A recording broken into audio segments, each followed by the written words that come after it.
예수님께서요, 일상 속에서 흔히 마주치는 상황들을 통하여서 사람들에게 천국, 하나님 나라에 대해서 가르치십니다. 일상의 언어, 일상의 풍경, 그러한 상황들을 가지고 진리를 담아내십니다. 여기서 우리가 기억해야 할 사실이 있다면 하나님의 나라는 바로 우리의 일상 속에 있다는 것입니다.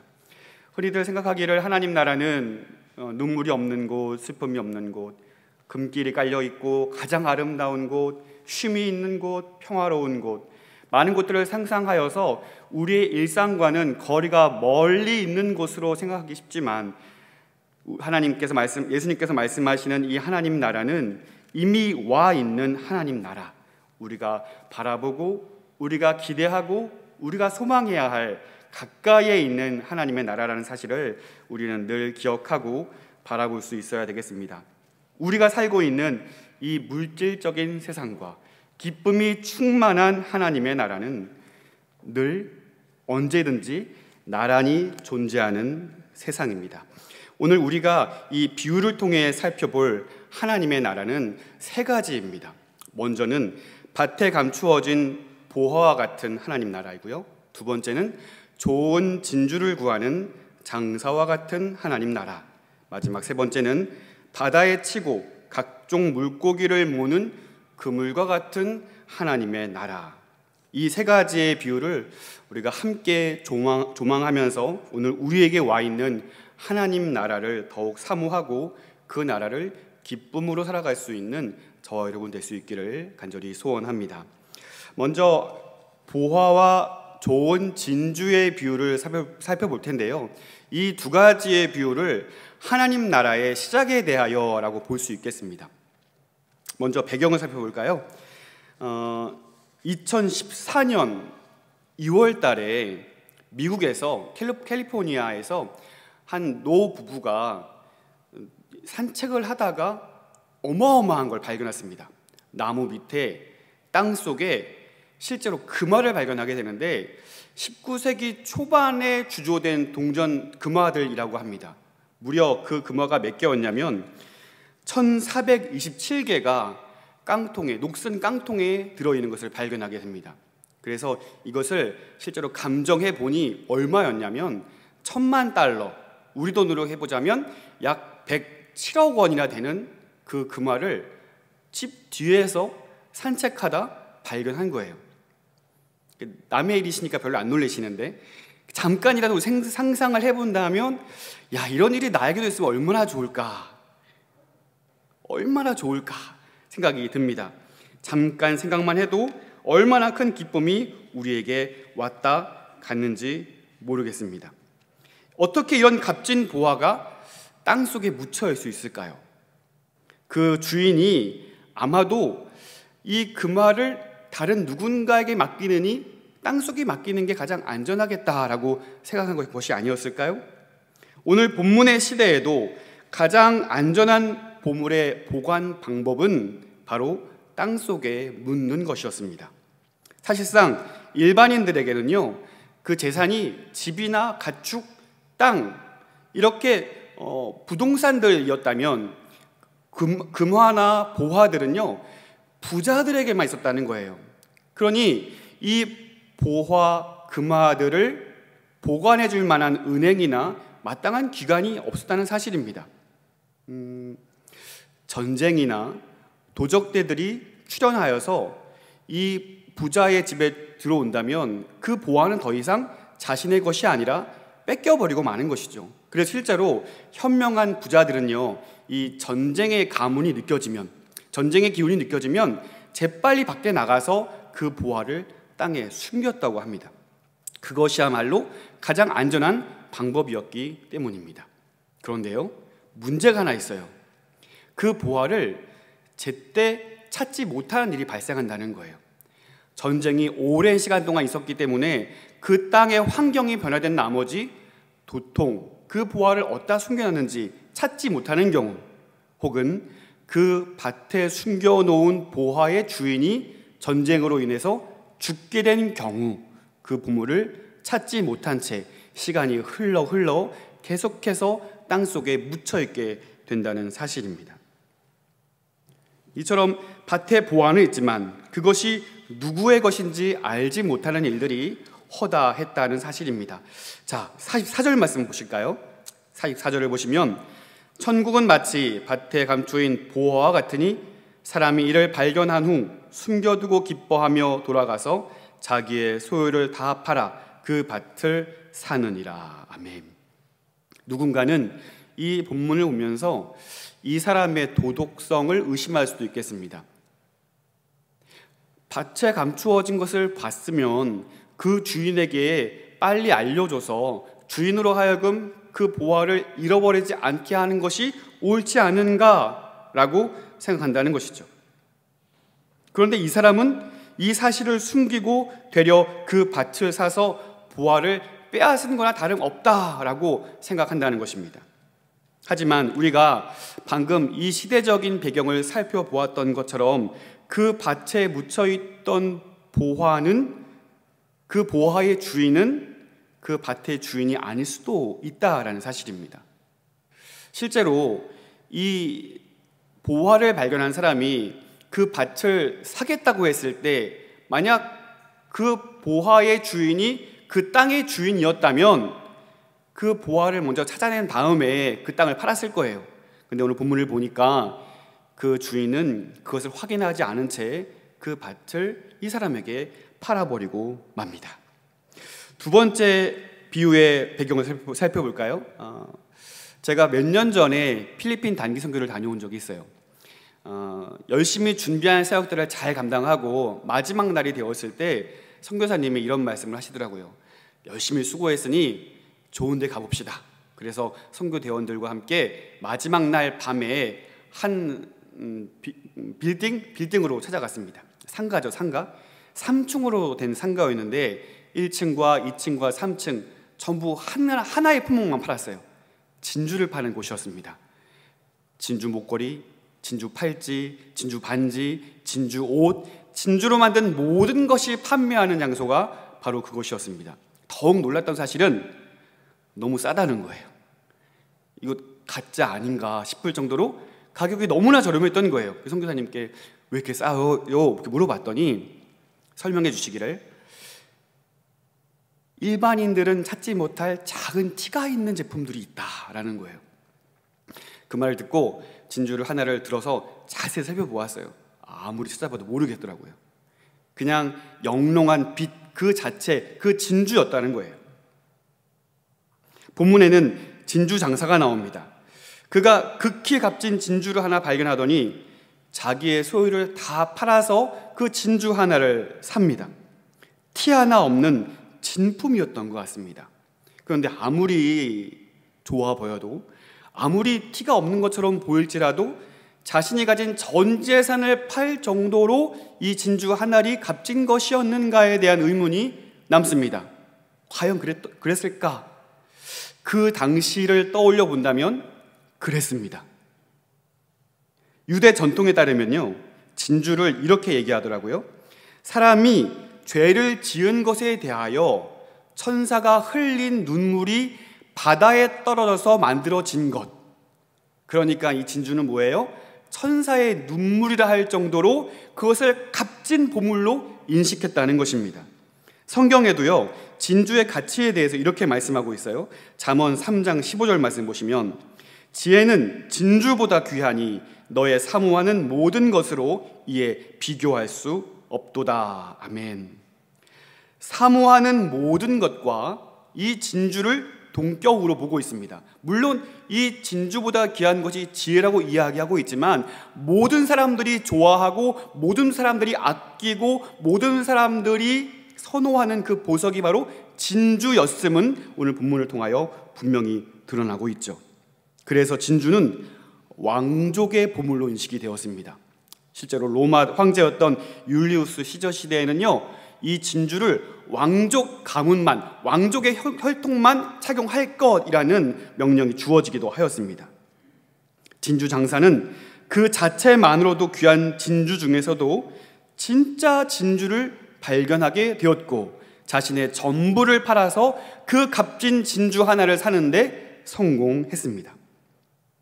어떻게 보면은 이 두 가지의 비유는 한 세트 같습니다. 여러분, 성경을 자세히 보시면 이 두 개의 비유의 구조 또한 상당히 유사함을 발견할 수 있습니다. 그래서 어떤 학자들은 이것을 쌍둥이 비유다라고 말할 정도였습니다. 이 두 가지의 비유를 보면서 우리가 얻을 수 있는 교훈을 4가지 정도로 살펴보도록 하겠습니다. 먼저 첫 번째 교훈은 하나님 나라는 그 어느 것으로도 비교할 수 없다라는 사실입니다.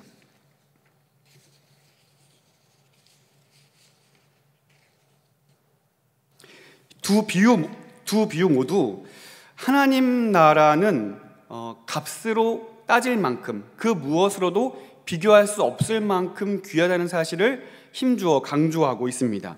감추인 보화를 발견한 사람, 극히 값진 진주 하나를 발견한 장사, 이 두 사람이 즉시로 달려가서 재산을 팔아 그것을 사게 되죠. 그들이 가진 모든 재산보다 그 보화가, 그 진주가 귀했기 때문일 것입니다. 그렇습니다. 하나님 나라는 그 무엇과도 비교할 수 없을 만큼 귀한 것입니다. 왜냐하면 그것은 생명이기 때문에 그렇습니다. 영적으로 죽어 있어서 인생의 목적과 방향을 알지 못한 채 저주와 허무함에 살아갈 수밖에 없는 이 세상에 하나님 나라는 밭에 감추어진 보화와 같다는 사실입니다. 이 보화는 죄 많은 세상에 근심과 슬픔으로 허덕이는 인생들에게 영원히 목마르지 않는 샘물이 됨을 여러분 믿으시기를 바랍니다. 왜냐하면요, 그 보화를 통하여서 우리는 영원한 만족을 누릴 수 있기 때문입니다. 하나님 나라는 믿음으로 예수님을 구주로 영접한 사람들이 영원한 복을 누리는 곳입니다. 바로 그 값진 보화는 예수님 안에 있는 구원입니다. 삭개오를 보십시오. 평생 백성들의 혈세를 가지고 배를 불리던 그 세리장으로서 예수님이라는 인생의 보화를 발견한 후에요, 그동안 인생의 주인으로 모셨던 모든 보화들을 사람들에게 나누어 주게 됩니다. 그 보화들이, 그 재물이 내 인생의 주인으로 여겼지만 이제 예수라는 값진 보화를 만난 이후에는 그 모든 것을 팔고 나누어서 오직 예수로 사는 인생을 살게 되었다는 것이죠. 그래서 찬송가 94장에는요 이와 같은 가사가 있습니다. 주 예수보다 더 귀한 것은 없네. 이 세상 부귀와 바꿀 수 없네. 영 죽은 내 대신 돌아가신 그 놀라운 사랑 잊지 못해. 세상 즐거움 다 버리고 세상 자랑 다 버렸네. 주 예수보다 더 귀한 것은 없네. 예수 밖에는 없네. 사랑하는 성도 여러분, 오늘 이 찬양의, 이 찬송가의 고백이 저와 여러분의 간절한 고백이 될 수 있기를 간절히 소원합니다. 내 인생의 가장 값진 것, 그 어느 것과도 비교할 수 없는 것이 내 안에 있는 예수 그리스도요, 내 안에 있는 이 보화로 인하여서 나는 이제 전혀 새로운 인생을 살게 되었음을 여러분 믿으시기를 바랍니다. 두 번째 교훈입니다. 그것은 하나님 나라는 누구나 볼 수 있지만 누구나 볼 수 없다라는 사실입니다. 말장난처럼 보일 수 있습니다. 누구나 볼 수 있는데 누구나 볼 수 없다. 실제로 그런 것 같습니다. 보화가 밭에 훤히 드러나 보였나요? 그렇지 않습니다. 감추어져 있습니다. 진주를 구하는 중에 진주 장사는 그 값진 진주를 발견하게 되었습니다. 분명히 있지만 아무에게나 발견되지 않습니다. 하나님 나라는 결코 피상적으로는 보이지 않는다는 사실입니다. 이것이 바로 이 비유의 목적이죠. 마태복음 13장 13절에는 이렇게 기록하고 있습니다. 그러므로 내가 그들에게 비유로 말하는 것은 그들이 보아도 보지 못하며 들어도 듣지 못하며 깨닫지 못함이니라. 아멘. 누구나 보고 있지만 누구나 깨달아 알 수 있는 것은 아닙니다. 분명히 감추어져 있지만 분명하게도 누군가에게는 밝히 빛나고 있다는 사실입니다. 사랑하는 성도 여러분, 하나님의 나라에 귀를 기울일 수 있게 되기를 간절히 소원합니다. 하나님의 나라를 추구하고 하나님 나라를 바라보며 하나님 나라를 갈구할 수 있는 우리가 되기를 소원합니다. 세상 사람들은요, 하나님 나라의 부요함을 전혀 인식하지 못한 채 살아가고 있습니다. 그리스도인들이 왜 하나님의 영광을 추구하고 그리스도인들이 왜 세상과는 다른 길을 추구하는지에 대해서 관심 가지려 하지 않습니다. 그래서 더더욱 세상에 썩어질 헛된 영광을 추구하며 살다가 하나님의 나라와는 점점 거리가 먼 멸망의 삶으로 치닫게 되는 것입니다. 하지만 구하는 자에게, 보길 원하는 자에게는 하나님의 나라가 열려 있다는 사실을 우리는 기억해야 할 줄로 압니다. 마태복음 7장 7절과 8절에는 이렇게 기록되어 있습니다. 구하라, 그리하면 너희에게 주실 것이요, 찾으라, 그리하면 찾아낼 것이요, 문을 두드리라, 그리하면 너희에게 열릴 것이니 구하는 이마다 받을 것이요, 찾는 이는 찾아낼 것이요, 두드리는 이에게는 열릴 것이니라. 아멘. 여러분 기억하십시오. 있는 자는 더 누리게 될 것이고 없는 자는 그 있는 것마저 빼앗기게 될 것입니다. 오늘 하나님의 은혜를 구하십시오. 오늘 일과를 시작하며 어떤 일을 시작하며 어떤 이와의 대화를 준비하며 먼저 은혜를 구하십시오. 이미 와 있는 그 풍성한 하나님의 나라를 우리가 바라보며 그 은혜 가운데 우리의 삶을 시작하고 우리의 삶을 살아낼 수 있는 귀한 은혜가 우리에게 있게 되기를 간절히 소원합니다. 우리가 구한다면, 우리가 찾는다면, 우리가 두드린다면 하나님의 나라의 풍성한 은혜가 우리에게 누려지게 됨을 여러분 믿으시기를 바랍니다. 세 번째 교훈은요, 하나님 나라는 똑같은 방식으로 주어지지 않는다라는 사실입니다. 두 비유를 쌍둥이 비유라 할 만큼 유사점이 많습니다. 하지만 차이점도 있습니다. 먼저 밭에 감추인 보화를 찾는 사람은요, 그 밭을 우연히 발견합니다. 그런데요, 그 극상품의 진주를 발견하는 사람은 그 진주를 찾기 위해 수고하는 모습을 보게 됩니다. 자, 45절 보시면요, 또 천국은 마치 좋은 진주를 구하는 장사와 같으니 라고 되어 있습니다. 여기서 구한다, 구하는의 원어는요, 어떤 의미를 가지고 있냐면 얻으려고 애쓰다라는 의미를 가지고 있어요. 그러니까 이 진주 장사가 좋은 진주를 발견하기 위해서 사방팔방 다니면서 열심히 수고하고 애를 쓰는 장면을 생생하게 보여주고 있는 것입니다. 그러나 이 비유에서는 어떤 사람이 더 훌륭한가를 말하고 있지 않아요. 그 우연히 발견하는 사람은 덜 훌륭하고 찾기 위해 애를 쓴 사람이 훌륭하다라고 말하고 있지 않아요. 중요한 것은 우연히 발견한 사람이든 찾기 위해 애를 쓰고 수고한 사람이든 그 보화를, 그 값진 진주를 발견했다는 사실이 중요하다는 것입니다. 어떤 이는요, 우연히 보화를 얻는 것 같아요. 사마리아 여인을 기억해 보실까요? 그녀는 아무도 없는 뜨거운 정오의 시간에 물을 길러 나아갑니다. 왜냐하면 누구도 만나고 싶지 않았기 때문입니다. 누구도 만날 거라 예상하지 않았기에 예수님과의 만남은 너무나 우연한 것이었고 그녀에게 있어서는 깜짝 놀랄 만한 일이었습니다. 하지만 그 우연한 기회에 그녀는 예수님을 만나게 되었고 영원히 목마르지 아니하는 샘물을 마시게 되었습니다. 그 우연한 만남으로 인하여 그 여인은 구원을 얻게 되었습니다. 사도 바울을 떠올려 보십시오. 다메섹 길 위에서 예수님을 만나고 그는 하나님 나라의 보화를 얻게 됩니다. 그로 인하여 하나님 나라의 가치를 발견하게 된 사울은 이제 바울로서 새로운 삶을 시작하게 됩니다. 한편으로는요, 어떤 사람들은 상당한 노력 끝에 보화를 발견하게 되는 것 같아요. 2세기 초에 저스틴이라는 학자가 있었습니다. 그 사람은 모든 철학을 섭렵할 만큼 많은 철학에 관심 갖고 공부를 많이 한 사람이었습니다. 하지만 그 어떤 철학도 신에 대한 답을 주지 않자 그는 철학에 대한 회의를 갖게 되었죠. 하루는 어떤 노인을 만나게 되었고 그 노인으로부터 예수님에 대한 소식을 듣게 됩니다. 과연 그 말이 맞는가 하여 이 저스틴이라는 사람은 그 자리에서 성경을 다 펼쳐서 보기 시작합니다. 그 안에서 그가 그토록 궁금해하였던 신에 대한 답을 얻게 되었고 그 안에서 그는 구원을 경험하게 됩니다. 그리고 160년경 로마에서 복음을 가르치다가 순교하게 됩니다. 그는 신에 대한 오랜 추구, 열망으로 인하여서 극히 값진 진주를 발견하게 되었죠.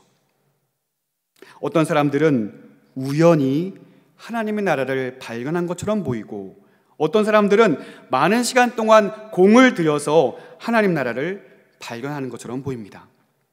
그런데요, 하나님 편에서 바라볼 때에, 하나님 편에서 생각해 볼 때에 두 경우 모두 하나님의 주권적인 뜻에 따라 결정되었다는 사실을 우리는 또한 마주하게 됩니다. 요한복음 4장 4절 말씀 보시면요, 사마리아를 통과하여야 하겠는지라. 누가요? 예수님이요. 당시 유대인들은 사마리아 땅을 지나가지 않기 위해서 일부러 우회하고 멀리 돌아갔거든요. 그런데 예수님은 굳이 유대인들은 우회하는 그 길을 가야 되겠다라고 마음 먹어요. 왜냐하면 예수님은 사마리아 여인을 만나야 했기 때문입니다. 그것은 결코 우연이 아니었습니다. 사도행전 9장 15절 말씀에는 이렇게 기록되어 있습니다. 주께서 이르시되 가라, 이 사람은 내 이름을 이방인과 임금들과 이스라엘 자손들에게 전하기 위하여 택한 나의 그릇이라. 아멘. 그리스도인들을 붙잡아 가두기 위한 그 여정에 있어서 다메섹 도상에서 사울은 예수님을 만나게 되었고, 그러나 이 말씀에 의하면 사도 바울을 주님께서 만나신 것은 우연한 기회에 갑작스럽게 임한 것이 아니라 하나님의 놀라운 뜻 가운데 그를 이방인을 위한 사도로 세우시기 위한 하나님의 뜻이었음을 우리는 분명히 알 수 있게 되는 것입니다. 한편으로 오랜 세월 자기만의 소신으로 구원에 도달하기 위하여 애를 쓰는 자들에게 하나님의 나라가 발견되어지는 것은 그들의 공로가 아니라 그것에서도 하나님의 놀라운 뜻이 있기 때문임을 우리는 알게 됩니다. 여러분은 어떤 경우에 해당하십니까? 여러분은 우연파입니까? 아니면 노력파입니까? 여러분에게 임한 구원은 우연한 기회에 온 것입니까? 아니면 여러분이 열심히 찾고 구한 가운데 얻어진 것입니까? 선자일 수도 있고요, 후자일 수도 있어요. 그러나 중요한 것은 하나님의 뜻 가운데, 하나님의 은혜 가운데 우리에게 주어졌다는 사실입니다. 하나님의 나라는 각각 다른 방법으로 우리에게 옴을 여러분 기억하시기를 바랍니다. 네 번째 교훈은요, 하나님 나라는 기쁨의 희생을 요구한다는 사실입니다.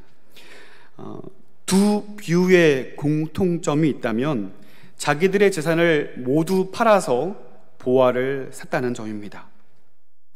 쉽게 생각해 본다면 보화를 얻기 위해서, 좋은 진주를 얻기 위해서 자신의 모든 것을 다 팔았으니 그것을 희생이라고 볼 수도 있겠습니다. 왜냐하면 진주를 얻기 위해, 보화를 얻기 위해 자기의 전부를 팔았기 때문입니다. 그런데 과연 그들의 행동을 희생이라고 표현할 수 있을까요? 다시 질문해 볼게요. 농부가 그 밭을 산 이유는 무엇입니까? 장사가 극히 값진 진주를 그 하나를 산 이유는 무엇입니까? 밭의 감추인 보화 때문에 산 거예요. 그 진주가 정말 값지다는 것을 알았기 때문에 그 진주를 산 거예요. 자기가 가지고 있는 모든 재산보다 그것이 더 좋은 것임을, 그 가치를 알았기 때문에 한 행동들을 우리는 희생이라고 말할 수 없을 거예요. 더 좋은 것이 있으니 내 것을 팔은 것은 너무나 당연한 결과이지 않겠습니까? 그것은 헌신도 아니고 희생도 아니고 당연한 것입니다. 여러분이라면 어떻게 하시겠습니까? 더 좋은 것이 있다면 그것을 바라보면서 가만히 계시겠습니까? 내게 있는 것을 다 팔아서라도 그 값진 것을 반드시 사고야 말지 않겠습니까? 어느 순간 주를 위해 수고하고 애쓴 것들에 대하여서 내가 참 수고가 많다라는 생각을 하게 됩니다. 내가 그동안 이만큼 했는데, 내가 그동안 교회를 위하여서 이만큼 수고했는데, 내가 그동안 주를 위해 주말에 여행 한번 안 가고 주일이면 주일 성수를 하고 하나님께 예물을 드리고 하나님을 위해 수고하고 봉사하고 애썼는데, 나도 모르는 사이에 내가 주를 위해 이만큼이나 헌신하고 이만큼이나 봉사하고 이만큼이나 애를 쓰는 것을 하나님이 좀 알아주었으면 좋겠다 하는 마음이 드는 거죠. 내가 그동안 주를 위해 이만큼 애쓰고 내가 그동안 교회를 위하여 이만큼 수고한 것을 사람들이 좀 내 수고를 알아줬으면 좋겠다 하는 마음이 드는 거예요. 그런데 오늘 살펴본 이 두 비유는요, 그러한 주를 위해 희생했다고 여기는 그 마음에 부끄러움을 안겨다 주는 것 같습니다. 저 역시도 오늘 말씀을 깊이 묵상하면서 하나님 앞에 너무나 부끄러운 생각이 들었습니다. 이만큼 내가 수고를 했지, 이만큼은 내가 애를 썼지. 그런데요, 그것이 희생이 아니고 수고가 아니고 또 당연한 거 아니냐라고 말씀하시는 것 같은 거예요. 내가 너를 위해 예수 그리스도의 은혜를 우리에게 선사하고 예수 그리스도의 죽음을 나를 위하여 속량으로 주셨던 것을 우리가 기억할 수 있다면 그 너무나 당연한 거 아니냐라고 저에게 말씀하시는 것 같습니다. 주를 위해 희생했다고요? 그것이 당연한 거 아닌가 하는 거예요. 그 밭을 산 것은 결국 보화 때문이 아니었는가? 진주를 산 것은 그 진주가 극히 값진 것임을 알았기 때문이 아니었는가?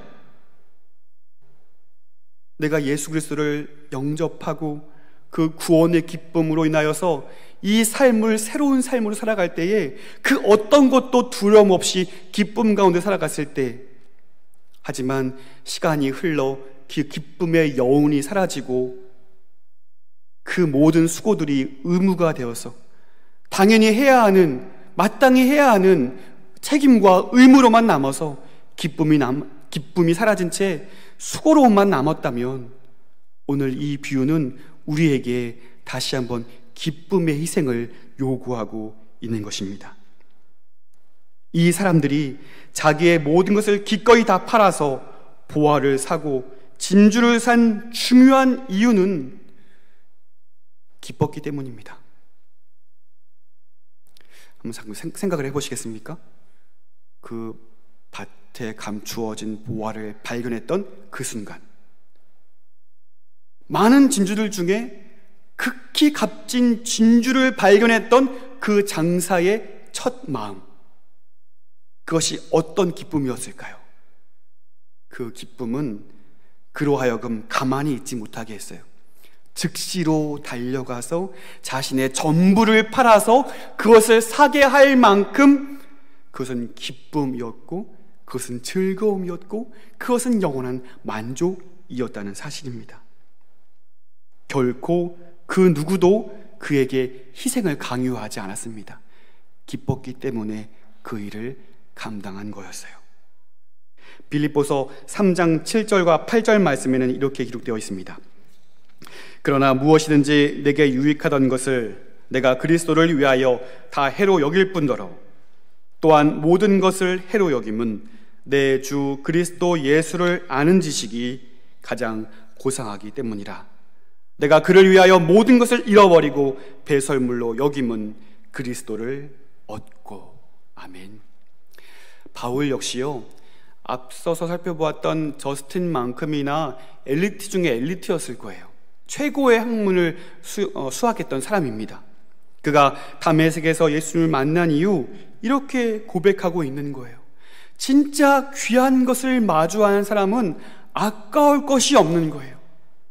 진짜 귀한 예수 그리스도를 만난 사람들은요, 아까울 것이 없는 거예요. 예수 그리스도 인생의 주인이요 구원자요 영원한 삶을 주시는 그분을 마주한 인생은요, 그 영광을 마주한 사람은요, 아까울 것이 없는 사람이라는 사실입니다. 그동안 내게 유익이었던 그 모든 것이 더 이상 이제는 유익이 아니라는 거예요. 최고의 학문이었던 최고의 철학들도 다 배설물과 같이 해로 여길 뿐이고, 내 안에 있어서 가장 값진 것은 바로 예수 그리스도요 그분 안에 있는 생명이라는 사실을 사도 바울은 힘주어 고백하고 있는 것입니다. 그 영광을 마주했기에 그 사랑 때문에 헌신하게 되고 그 사랑에 매여서 수고도 하게 되는 것입니다. 보십시오. 보화를 발견한 사람은 그 보화 때문에, 그 진주를 발견한 사람은 그 진주를 찾은 기쁨 때문에 모든 걸 쏟아낼 수 있었다는 사실입니다. 사랑하는 성도 여러분, 하나님의 나라는 기쁨의 희생을 요구합니다. 우리 안에 있었던 그 첫 만남의 사랑, 우리에게 있었던 예수 그리스도의 그 영원한 대속, 십자가의 은혜, 그것이 우리 안에 잊혀지지 않는 첫사랑이요 잊혀지지 않는 첫 기쁨이 되기를 간절히 소원합니다. 내가 주를 위해 수고하는 것, 주를 위해 헌신하는 것, 그것이 자칫 공로주의로 빠지지 아니할 수 있도록 여러분의 삶을 경계할 수 있기를 바랍니다. 그것은 공로가 아니에요. 그것은 당연한 것입니다. 일생 동안 주를 위해 수고한다 할지라도 그것은 그 누군가에게 칭찬받을 일이 아니요 당연한 것입니다.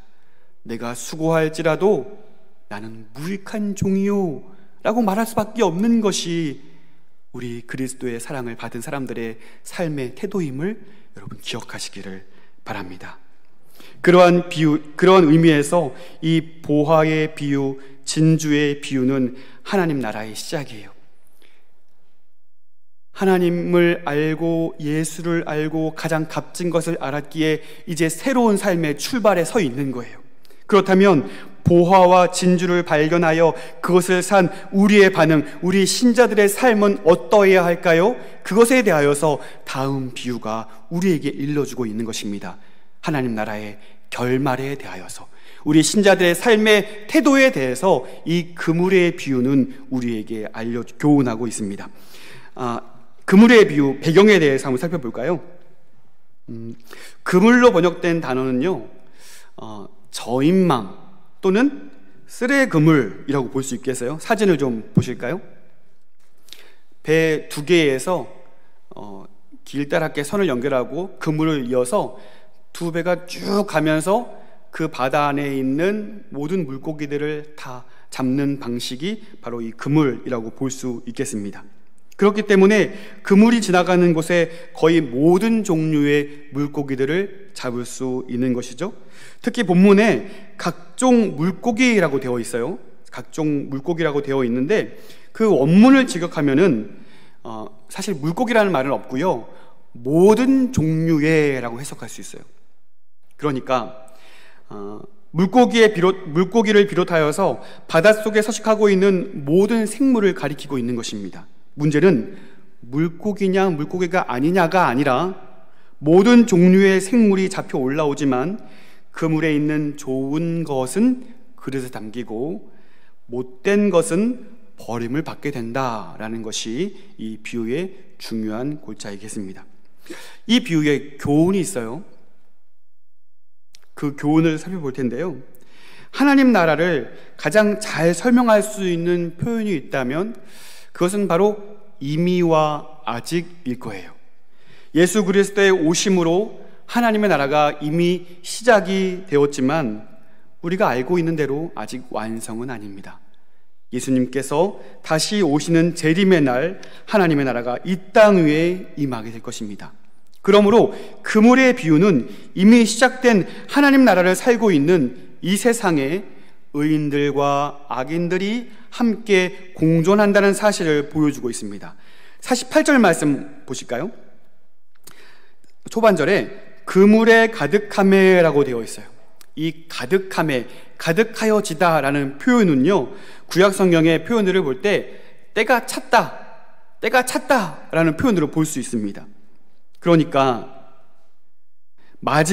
그 마지막의 심판의 때에 하나님께서 의인과 악인들의 공존을 구분해 내실 것이라는 사실을 우리는 분명히 보게 됩니다. 자, 48절 우리 다 같이 한 목소리로 한번 읽어보도록 할게요. 48절입니다. 그물에 가득함에 물가로 끌어내고 앉아서 좋은 것은 그릇에 담고 못된 것은 내버리느니라. 아멘. 자, 좋은 것, 못된 것이라고 되어 있습니다. 좋은 것이라고 번역되어 있는 원어를 보면요, 어떤 의미를 가지고 있냐면 적합한 것, 쓸모 있는 것들이라는 것이 원어의 의미입니다. 그러면 못된 것은 어떤 의미일까요? 쓸모 없는 것, 실제로 썩은 것, 이런 의미가 있습니다. 그러니까 마지막 심판의 날이 되면은 도덕적으로 좋은 사람, 도덕적으로 못된 사람이 구별되는 것이 아니라 쓸모 있는 사람, 쓸모 없는 사람으로 구별된다는 것입니다. 어디에 쓸모 있는 거예요? 하나님 나라에 적합한 인물이냐, 하나님 나라에 적합하지 않은 인물이냐에 따라서 갈림이 있을 것이다 라고 말씀하는 것입니다. 하나님 나라에 적합한 인물은 누구일까요? 그 보화를 발견한 사람들일 것입니다. 그 믿음으로 의인이 되어서 생명의 길을 걸어가는 자들은 심판의 날 영원한 생명으로 나아갈 것이지만, 그렇지 않은 자들은 멸망의 길로 나아가게 됩니다. 50절 말씀 보실까요? 풀무불에 던져 넣으리니 거기서 울며 이를 갈리라. 그러므로 이 그물의 비유에서 첫 번째로 주는 비유는 무엇이냐면 갈림이 있을 것이라는 거예요. 의인과 악인의 구분, 하나님 나라에 적합한 인물과 적합하지 않은 인물, 그 두 인물 간에 갈림이 있을 것이다.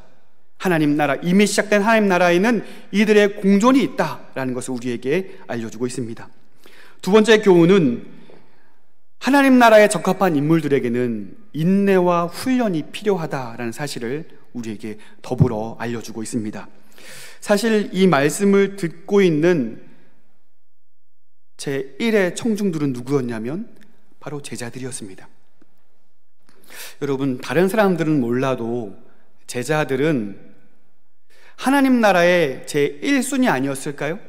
다른 사람들은 몰라도 하나님께 구원받은, 예수님으로 인해 구원받은 하나님 나라에 적합한 1호들 아니었을까요? 하는 것입니다.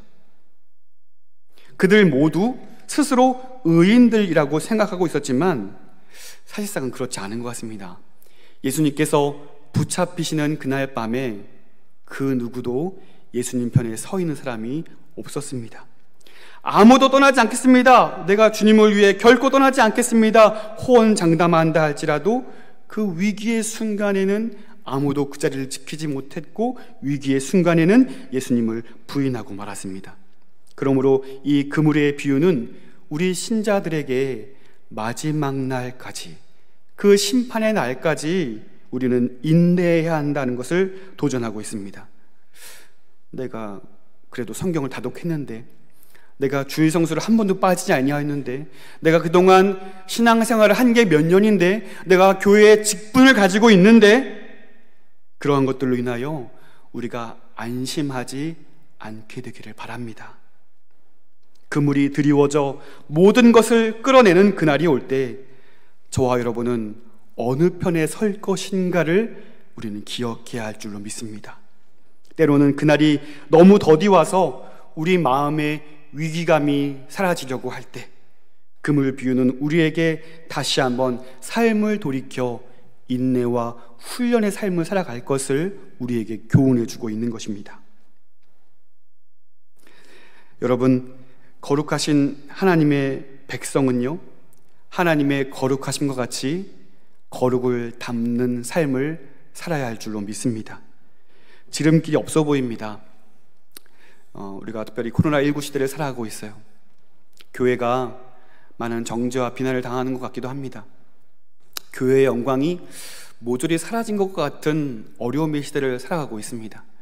예전에는 목사요 장로하면 그 어떤 것 보증 없이도 믿어주는 사람들이었지만 요즘에는 전혀 그런 것 같지 않습니다. 그리스도인들 하면은 예전에는 법도 없이 살 사람들이라고 생각되었지만 지금은 전혀 그런 것 같지 않습니다. 오늘 이런 시대를 살아가면서 우리의 삶을 돌이켜야 할 줄로 믿습니다. 세상을 탓하고 원망할 것이 아니라 우리의 삶을 돌이켜 보아야 할 줄로 믿습니다. 그물의 비유는 우리에게 그것을 일러주고 있습니다. 마지막 심판의 날, 심판의 그물이 던져졌을 때 당신은 어느 편에 설 것인가 우리에게 질문하고 있습니다. 사랑하는 성도 여러분, 하나님이 거룩하심과 같이 그 거룩을 닮아낼 수 있는 저 여러분의 삶이 될 수 있기를 간절히 소원합니다. 우리는 인내하며 훈련의 삶을 살아가야 할 줄로 믿습니다. 결론입니다. 하나님 나라의 시작은 인생의 보화, 인생의 보물을 얻는 것으로 시작됩니다. 그 보화는 바로 예수 그리스도입니다. 그 보화를 간직한 신자들의 삶은 어떠해야 할까요? 하나님 나라의 결말로서 마지막 심판의 때를 알고 하나님 나라에 적합한 인물이 되기 위해 인내와 훈련으로 거룩한 삶을 이루며 살아가는 우리의 삶이 되어야 할 줄로 믿습니다. 여러분, 오늘 말씀을 기억하고 주님께서 우리에게 부여하신 그 사랑이 얼마나 큰지를 결코 잊지 아니할 수 있는 저 여러분의 복된 삶이 될 수 있기를 소원합니다. 그것은 수고가 아닙니다. 그것은 희생이 아닙니다. 그것은 그 사랑으로 인한 당연한 결과요, 그 사랑에 대한 당연한 반응일 줄로 믿습니다. 오늘 주를 위해 사랑하고 주를 위해 수고하고 주를 위해 헌신하는 그 모든 것들이 하나님의 영광으로만 밝히 빛날 수 있는 우리의 수고가 되기를 소원합니다. 그리고 그 마지막 때를 우리가 늘 기억하면서 아직 오지 아니하였지만 그날이 곧 가까이 올 것임을 우리가 기억하고 우리의 삶을 돌이켜 주님의 거룩하심을 닮아낼 수 있는 저 여러분의 복된 삶이 되시기를 주님의 이름으로 축원드립니다. 기도하겠습니다.